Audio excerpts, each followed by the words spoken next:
Oh, guys, I'm joined by somebody who I was just explaining to off air. I was just saying how this beautiful guest, Jen Casey, without her even knowing it, on the other side of the planet years ago, was one of my expanders when I was working full time and looking for something different and starting to feel my niggle of there's something else, there's something more for me. And Jen Casey was somebody who showed me what was possible. And so I'm so excited to have you here, Jen. Thank you so much. I feel so honored and so excited. I feel so honored. Like we were saying before we hit record, when you're learning from somebody or inspired by somebody, you don't necessarily always reach out and tell them. And so just Mm. getting to hear from you, that was life affirming, just, very validating. And it feels really beautiful to be seen and to know that you've played some role in somebody else's story of expansion and something that you said resonated. So I appreciate you sharing that with me because that just lights my soul on fire. Oh, it's honest. It's that reminder, isn't it? That like sometimes we don't even realize the impact we can have on people. And it might be just from sharing your story or smiling at somebody. And we're so powerful. I think we kind of can forget that sometimes. And I definitely had my own moment this morning where I was like, man, I really should have reached out years ago to Jen and been like, thank you. Thank you. I'm really inspired by your story. But here we are. Uh, So for anybody out there who hasn't seen your magic and I feel like you've lived 1,000 lives. Like I really feel like you've gone through so many transitions and life cycles in a short amount of time. So for anybody who hasn't witnessed that from the sidelines as I have, can you just sort of give a background and who you are, what you do, and how you sort of got there? Yeah. So it's funny that you say I've had a lot of life cycles. I do kind of feel like the Madonna of reinvention, but I recently learned that if you guys are into human design, that I am a projector. And part of my human design is that I'm a 3-5, whatever that means, but I'm supposed to Mhm. be trial and erroring. Like that is a Yeah. part. And I'm like, oh, I didn't know that. I should have probably not pumped the brakes on all that trial and error because that is actually what I'm supposed to be doing. Wow.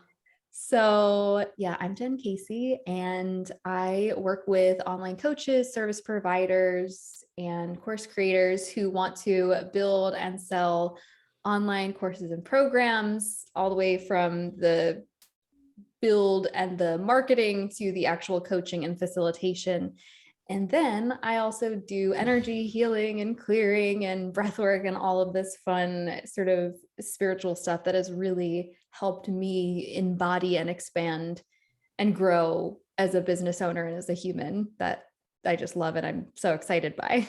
Oh my goodness. You know what? I'm so intrigued. I thought I would have guessed that you were a manifesting generator just because it almost feels like, and as honestly, trying to prepare any sort of questions for this interview, I was like, whoa, there's spirituality, there's business, there's like so many little parts. I just assumed you were a Manny Gen. So that's so interesting. Um, but your journey to where you are now, it doesn't seem like it's been linear by any means. And Mm. so could you take us back to like where you were before you even got into entrepreneurship, before you got into business? Where were you, and what was the things coming up for you as you decided to make your first big leap? Yeah. So I kind of was an accidental entrepreneur. I had just graduated with a degree in psychology, simultaneously decided I wasn't going to at that time pursue a PhD path in that world, and had a channeled message come through one day that said, feed your soul. Wasn't spiritual at the time, but I said, okay, I'm going to go and I'm going to audition for the acting conservatory training that I really want to be a part of. And because of the way that that year-long conservatory training worked and my vision of being an actor, it didn't quite work out with my restaurant job with the timing.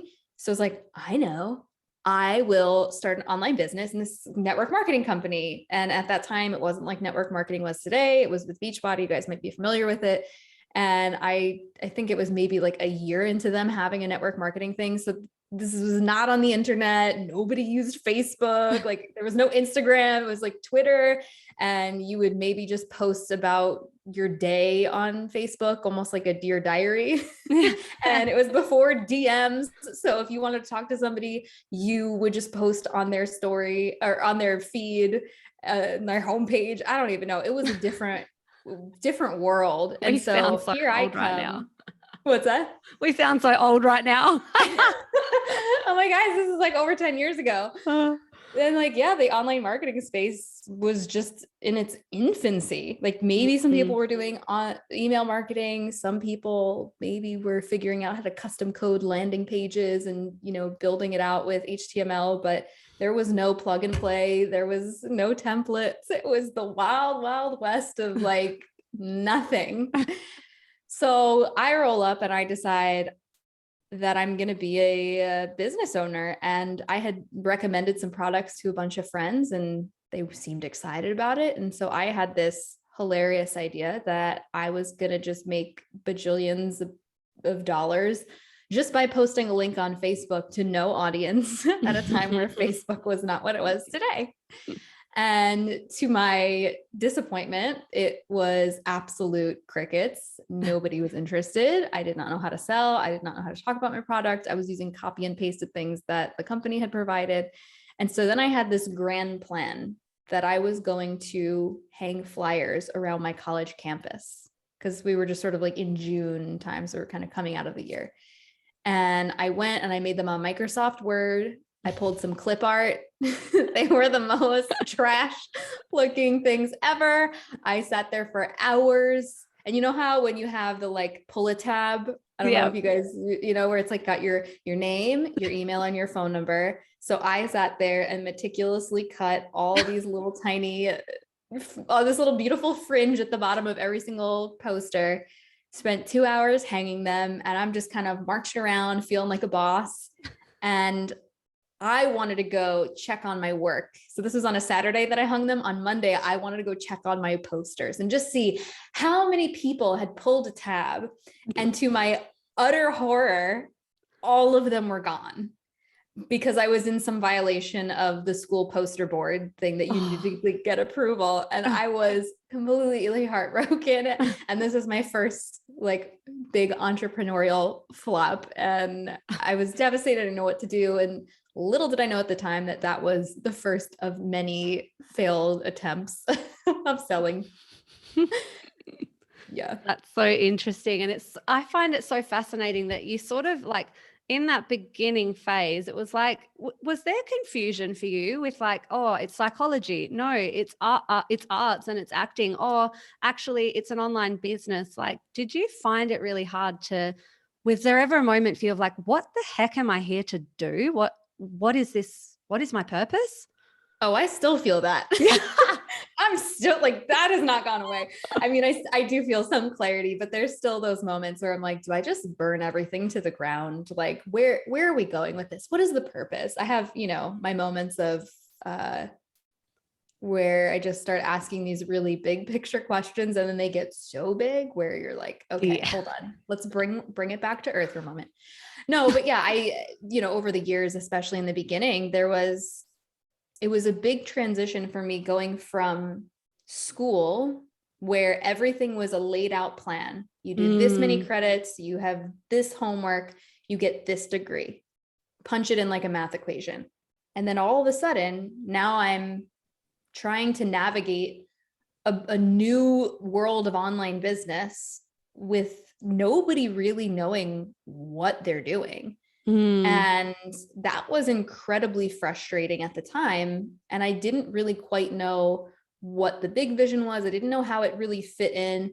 But in the early, like first 2-3 years, my intention was just to have side revenue for pursuing an acting career. Like so many of my friends were performers, friends who had been on Broadway 1 minute, working in a restaurant the next minute. And I just saw a very different vision for my life. I just knew in my soul that I was not going to be one of those people that had inconsistencies, that was just like that lack of certainty and safety just did not work for me. So I said, well, what about all the times where I'm going to these auditions at 6 a.m. and I'm not getting to go in the audition room till like 1 or 2 p.m., sometimes 6, you're just literally sitting there for hours. So I said, okay, well, what if I bring a laptop and build a business while I'm sitting there? And so that was really what sparked the original vision of flexibility and freedom. And my partner, 15 years, he's also an actor. So it's like, okay, well, if he books work, then I can like go and travel with him. And, if he's across the country, we can still be together and I can still work from my computer. So I just really saw the early days of the interwebs with just bright eyes. And I was like, there's so much opportunity here that, oh my God, my friends, family, parents, colleagues were like, what the hell is wrong with you? Like, you are smoking some weird shit, because this is like, I don't know what you're talking about. And they were so worried. They were so concerned. They thought I had absolutely lost my mind and had no context or understanding, but they weren't sitting there and learning what I was learning. They weren't going through the trainings. So they weren't seeing the success stories. So of course they had no belief in it. To them, it just made absolutely no sense and was so far from the traditional path that they could not even fathom that being a possibility. Oh, I feel that. I feel that so much. And I think there's probably a lot of people who are listening who are on that similar sort of path, perhaps, or journey where they're like, I'm trying to get out of this conditioned way of living. But all of the projections from everybody around me is like, what are you doing? Like, I remember for me, it was like, what are you doing? We're in the middle of a pandemic. You have an amazing job. You've got this degree. What are you doing? You're throwing it all away. Like fear, fear, fear. So, what is your what would you say to those people who are sitting in that place where you were, where everybody around is going, what are you doing? This is crazy. And their fears are coming, like projecting in so hard. How do you move through that? And what was the sort of journey for you in that situation? I love how you just said that, because they were projecting it, and it was recognizing that it was a projection. And early on, I don't know where I heard this or if this just came to me, but I integrated that the best piece of advice for those early days was stop taking advice from people who are unhappy, unhealthy, unsuccessful, and most importantly, have not ever dabbled in the thing that they're telling you not to do. And I learned that earlier from when I was an actor. When I worked in the restaurant business and bartended, people would say, oh, what do you do? Anytime I would say, oh, I'm, musical theater performer, they go, oh, have you ever auditioned for American Idol? Have you ever thought about being on Broadway? I was like, I am never. So I literally stopped telling people that I was a performer, because it was just so annoying to have that conversation over and over again with people who just, the best was, oh, that's really hard. Oh, thank you so much. Great. Helpful. Like, that's so helpful. So it was, I understood that from that perspective. And then when I got into entrepreneurship, I, understood that I was not going to listen to those people who didn't understand it. But of course, it was really freaking hard to not have support. I mean, my dad in particular, especially in the early days, I was living at home, and he would constantly be making passive or aggressive comments. And I'd be like trying to do sales calls, and he'd come home, be like, well, it's my house, I can do whatever I want. And I'm like, you're literally the worst right now. And like such a grumpy old man, and would make comments like, oh, have you been outside today? Have you looked at the sky? Oh, why don't you go and network and get out from behind your computer? And funny enough, actually in 2020, he called me out of the blue. So this is now like years later. Calls me out of the blue, and I'm like, hey, what's up, Dad? And he's like, well, I'm just sitting outside by the campfire, and I was just thinking about you and your brother. And just go, like, he is not one for verbal affirmations, and just goes on this like 20-minute rant about like, and I was thinking about this and all the things you've created. And I'm like, at that time, I just didn't understand what you were building, and like, it's so amazing and blah, blah, blah. And I'm like, what?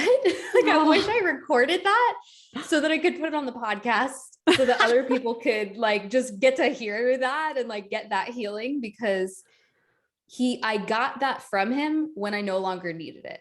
When I'm like, okay, that's just like the cherry on top. That's just bonus. Like, I don't need your confirmation. Like, I'm good with what I do. Like, I know it's the shit. It was like actually really fun. I remember I was making like maybe like 25K months, and I like pulled it up, and I was like, hey, Dad, why don't you take a look at my Kajabi account? And he was like, oh, well, wow, that's an incredible amount of money. And I was like, yeah. All those sales calls. Like, it's so interesting. Yeah. I love that. I just got goosebumps the whole time you were talking, because I know that there's so many people who would be in a similar position, because we all just want the validation of our parents, but our parents weren't in this generation of Instagram and Kajabi. What even is Kajabi? Like, I think my parents still struggle. Like when people say, what's Brianna doing now? It's like, I don't know. I don't know how to explain it because there's no pretty title. There's no pretty title. And I guess it might be very similar with what you do. Like it's hard to explain to some people, but we don't need them to understand really. Mhm. Yeah, So, actually, that would probably be like a hilarious reel of just like walking up to your parents. Can you explain what I do? yeah.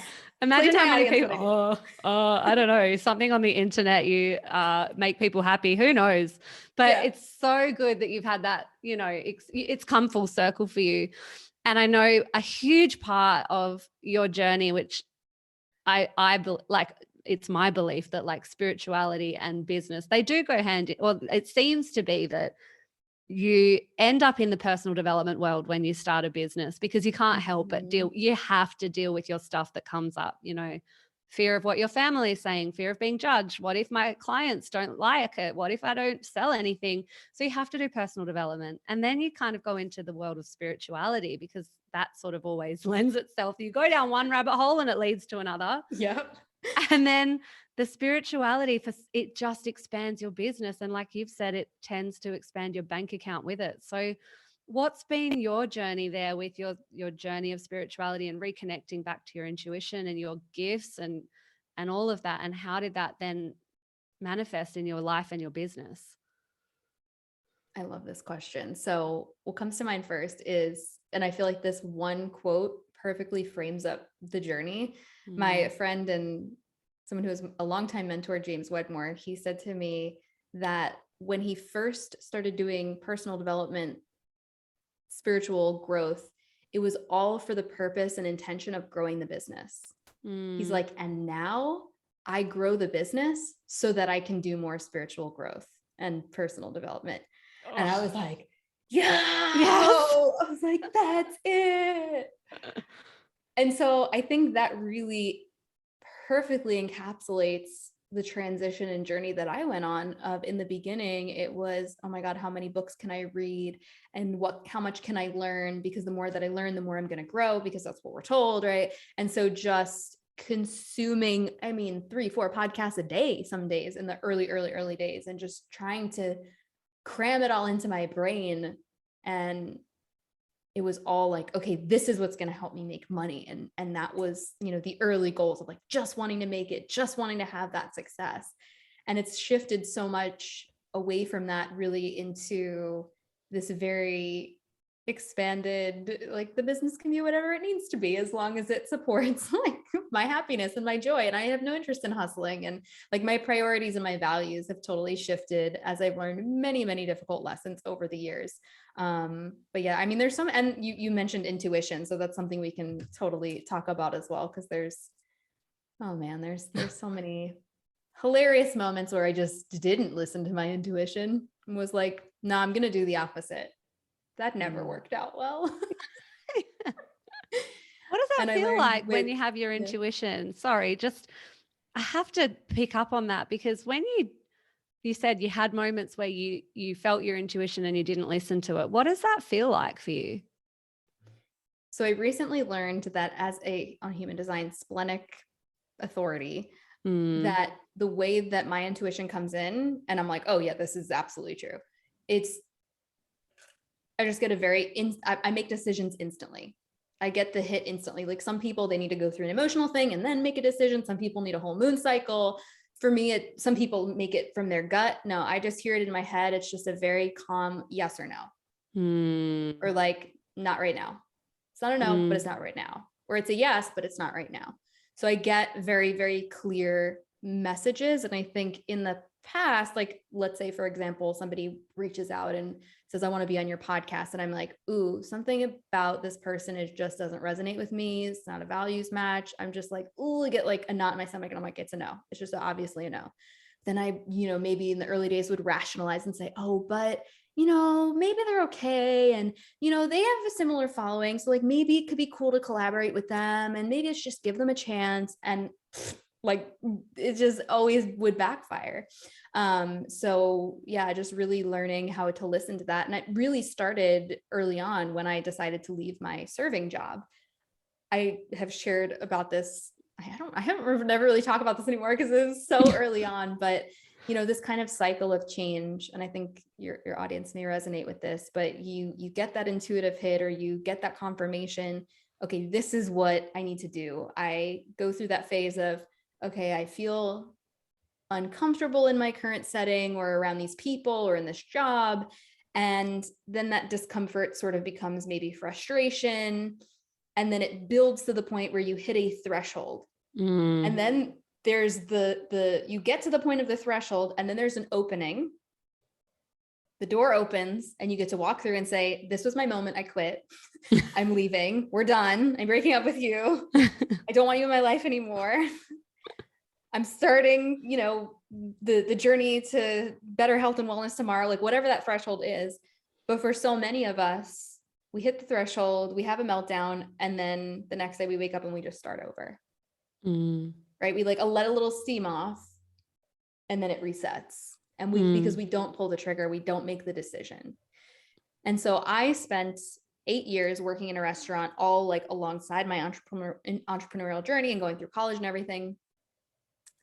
And it wasn't until 2014 when I was there on Easter, and I was really frustrated that I had to leave my family and come into a restaurant and serve other people. And on top of that, I got stationed in the bar, and I said to the manager, hey, I've got no tables. Like, can I go home early? And he said, if you have nothing to do, you can go and scrub the base of the bar. I thought he was joking. Like, the base of the bar, that's not in my job description. And also, why would we be doing that in the middle of a shift on Easter? That makes no sense. Now, then really nobody's going to sit in here. And when I say the base of the bar, I'm talking about the part where people put their feet. That no one can see, that no one's looking at. And I literally thought he was joking. He said, I'm not joking. And I just remember sitting there with my arms crossed, lump in my throat. I was like holding back tears. And because I was mad, I was just so frustrated because I'd been so beaten down at that job and disrespected so many times and unappreciated because I worked so many holidays. And I was like, seriously, there is not a single person here. And I remember I went in the bathroom, I cried, and I was like, that's it, I am done. And when I came back out, there was like all the like 15 and 16-year-old hosts on their hands and knees with gloves up to their elbows, scrubbing the base of the bar. So then the whole bar smelled like Clorox. So of course I got no tables, nobody sat in there. It was the most stupid, bizarre thing ever. But I put in my 2 weeks and I was out and I was done. And I was like, I am never freaking looking back. And everyone thought I was crazy, but I was like, I am going to build a 6-figure business online. And they're like, doing what? I'm like, great question. I'd already been doing network marketing for a few years, but I'm like, I'm going to build my own courses. And they're like, in what expertise? I'm like, I'll figure that out. So I spent another 1.5 years in network marketing, like really like going all in and understanding business and really learning how to build that model and just build a business, a course business and all this stuff behind the scenes. And that was really what allowed me to make my bigger transition into more along the lines of what I do now. But yeah, man, when you get those messages, however they come through for you, it's like, listen. Just listen. And I think like, I'd love to say, okay, so you started online courses and it was happily ever after and it was easy and you went to 6 figures and 7 figures and it was so easy and there's been no like deaths in the middle of all of that. So in your entrepreneurial journey, what's the cycles been like there? Do you still find you have those moments of like, oh, this is wrong, or I need to do something different. I need to like burn it to the ground again. How do you sort of trust that now that you've spent so long building this business? Has there still been cycles of expansion and contraction for you?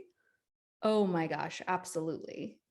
So when I'll give you examples. Like when I left network marketing, I was terrified. I didn't know what I was doing. It felt like I was, burning everything to the ground and leaving everything behind. And oh my God, I spent all these years pouring into this. Why am I starting over? This is so silly. I should just do that and, do the logical thing. But I just was, again, I had gotten the message a gazillion times over. It's time to leave. It's time to leave. It's time to leave. And I kept white knuckling and just holding for dear life onto the thing that I had built because I was so scared to start over. And I actually had very, very quick success when I actually fully went all in because Facebook Live came out. And I started going live every day. And it was timing, right? Like I hit that early wave in 2016 with Facebook Live where most people were terrified of video at that time. Nobody knew how to put themselves out there, certainly not live. And I had, years and years of live theater background. So I was having my moment. I was like, I got this. I could do this all day. So I started going live every single day, or like 3 or 4 times a week. And my audience exploded because that's where all of the attention was. Like, would that happen today? Absolutely not. But it was just the perfect universal alignment of timing and experience and skill set all coming together in this like perfect moment. And I was like on top of the world. I ended up, partnering with someone else, which did not there's lessons in everything. Yeah. We had very fast success, started having 6-figure launches out the gate. We're, working together for a year and a half, almost 2 years, pacing $1 million in sales. And everyone's like, oh, I want a business partner. I want to do this. But things were absolutely falling apart behind the scenes. Our visions were not aligning. We had similar-ish values, but like never thought to have that conversation about what's most important to you. And for me, customer support and quality content and curriculum refinement, and like these are the things that were most important to me. And listen, for her, it was sales and money. And that's not a bad thing as a business owner. She certainly helped to drive sales. But when there would be certain questions about, well, this person has this question, or they want this refund or whatever, it was like, absolutely not. Like, it wasn't even a discussion. I'm like, well, I think we should really reflect on this feedback because this is important so we can improve. So there was a lot of things crumbling behind the scenes, many communication breakdowns, and full transparency. It was not a good situation.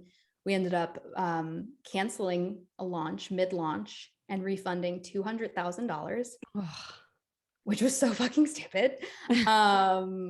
Was not my decision. And a lot of things kind of were done without my permission, which was not the best. Which, I was just going through this like, oh my God, my entire world is crumbling. I have this massive business, all these clients, and people were pissed, understandably. I mean, people had cashed in, like this one was like, oh, I cashed in my husband's second 401k to like pay for this course. I've been waiting for this. And then we're like, just kidding, it's canceled. And like, I did not sign off on the email that got sent out to everybody to let them know. It was like very clinical, very corporate. And I was like, whoa, this is not a valid explanation.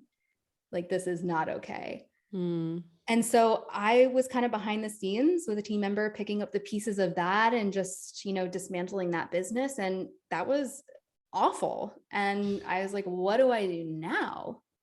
And I really felt so much shame. And it really took me like a year to process that whole experience of, the toxicity that I internalized from that experience, and to really recognize like, okay, yeah, you maybe didn't make the best decisions or, vet certain things in the best way, but I really needed to learn how to stop beating myself up so that I could actually, and like stop holding that over my own head, that I was like somehow undeserving because I had, not made the best decisions. And I was like, oh, now I can't trust myself. And it's like, no, but you learned all these lessons.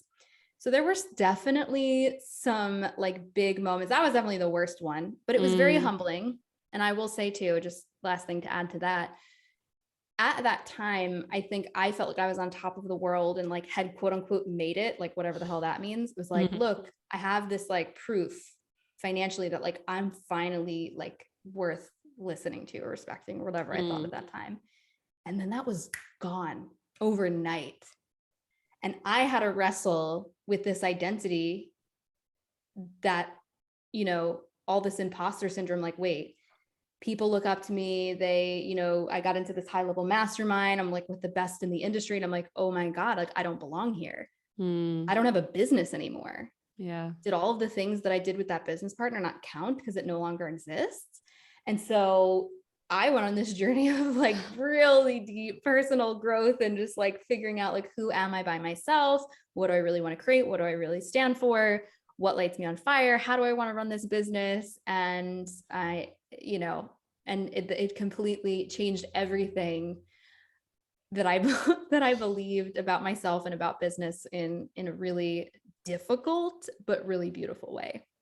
Oh, do you know what's coming through is like, you're such a great living example of, like you were saying, everything aligned magically for you, where your acting experience combined with like what was happening online and all of that. It seems to be like more evidence that you're always exactly where you need to be. And you just Mhm. had all of this life experience and interests and passions and, formal study and non-formal study that's given you exactly what you needed to be where you are today. And so I Mhm. feel like it's worth pointing that out to people who are like, oh, I can't start again. I'm scared I'm going to get it wrong. I've already wasted so much time in this career, or I've already la, la, la, la, la.